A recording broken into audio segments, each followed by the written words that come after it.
দেখো গাইস, রাত 1:15 হচ্ছে, এখন বিরিয়ানি খেতে বসেছে ফ্রিজ থেকে তোমার বার এটা আমার করে। ভিডিও করতে হবে? এমনি যখন বলি ভিডিও করো তখন করো না, এখন রাত্রে 1:30টার সময় ভিডিও করার কথা মনে পড়েছে এইসব দেখে। তুমি ঘুম ভাঙিয়ে তুমি রাত 1:30টার সময় খাটের হ্যাঁ, তো উপরে। খাওয়ার তো একটা কারণ রয়েছে না। আজকে বিয়ে বাড়ি ছিল, আজকে না মানে কালকে, এখন তো রাত্রির 1:30টা বাজে। সো কালকে তো বিয়ে বাড়ি ছিল। আমরা খেয়েছি তখন 3:30 মতো বাজে বলো। তো খেয়েছি আর তারপর তো সন্ধ্যা দিয়ে কিছু খাইনি, ভাবছিলাম যে খেতে লাগবে না, আর ঘুমও পাচ্ছিল না, জেগে জেগে ফোন ঘাটছিলাম। তারপরে এখন জাস্ট শুতেই যাব। আমার মনে হচ্ছে খিদে খিদে পাচ্ছে, আবার আমার এখন যেটা হচ্ছে, খিদে পেলে না ঘুম আসছে না।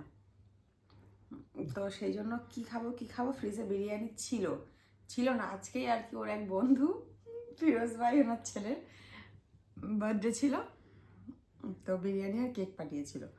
তো কি খাবো, আর তো অন্য কিছু এখন খেলে আমার পেট ভরবে না, ভারী কিছু খেতে হবে। তো সেই জন্য বিরিয়ানি গরম করে নিয়ে বসে পড়েছি, বিরিয়ানি খাচ্ছি। ঠোসো খাও। হ্যাঁ।